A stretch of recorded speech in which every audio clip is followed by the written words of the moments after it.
Now, a Honda Fit has always been, I think, kind of admirably low tech. These guys don't even try to bring this car into the 21st century. It's stuck firmly in the tail end of the 20th in terms of its tech. Our car's loaded, and here's what we've got. The standard and the unimpressive, though adequate, Honda navigation system. That's how it looks. There are no fancy views. There's no Google flyover, no 3D buildings, no cutesy rendering. It's pretty simple looking, kind of childish, I might say, but it works. Entertainment, we've got AM, FM, no HD radio, and I'm kind of surprised, no option for satellite radio, let alone standard on this car. That's also late 20th century. Under the CD aux button, you're going to find your optical slot addressable right there. You can see a ribbon of your track information on top of the map, which is a nice touch, or if you hit the audio button, you go to the full representation. And notice everything's a little bit slow to populate on this kind of system. Bluetooth. You do get meta tags in the Bluetooth that you can see. That's actually rather advanced. I'll give them points for that. A lot of more expensive cars don't do that.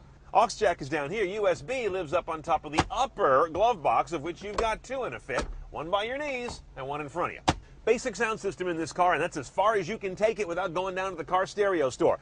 A standard Fit has 4 speakers and 160 watts. The Fit Sport, the fancy car, with or without nav, has the same amplification, but 6 speakers. They add, I think, those 2 tweeters up on the dash. Now, other things that make a Fit Sport a sport, that's the car we've got, are these paddles that go with the automatic. You don't have to have an automatic on a Sport, but if you do, you're going to get the paddles thrown in. That's fine by me. Now, speaking of the transmission in general, you can get this car with a 5-speed manual or 5-speed automatic across the line. But note this. If you want to get the navigation system, you're going to have an automatic. These two are always married in a Fit. There are no manual navigation cars. You drop it in drive, put it back here into Sport, that's nice, but notice, R does not get you a rear view camera. There ain't one. This used to annoy me on the Fit, these horrible kind of unground welds, and down here this kind of icky joint, but now I just find it charming. What other car has this much cheek to offer Soviet-era build work?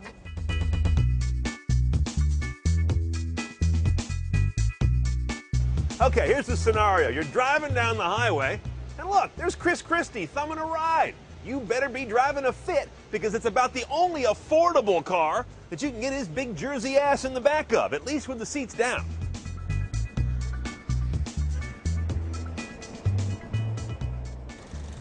Every time I get in here, I think I'm meeting the first cousin of a Honda generator. That's not funny. Anyway, this is the one choice only, 1.5-liter side saddle 4 driving the front wheels. Nothing high-tech or highfalutin going on here.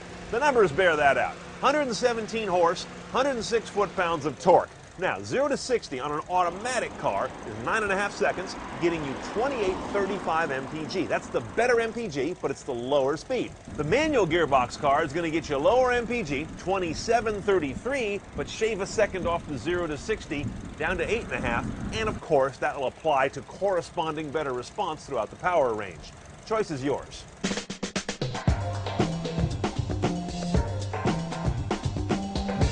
Driving the Fit is about as underwhelming as you're imagining, which isn't the same as unpleasant.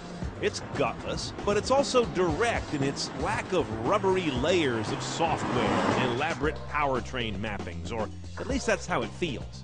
I always crave having this car with a stick, which would make it snappier if thirstier. Ride quality is, shall we say, unvarnished, and I like the high, airy greenhouse and light handling for just normal everyday driving.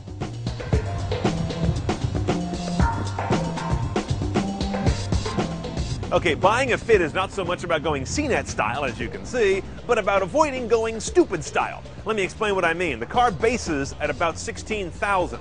The package you should get is the one that makes it a sport. For $1,700, you get the 16-inch alloys.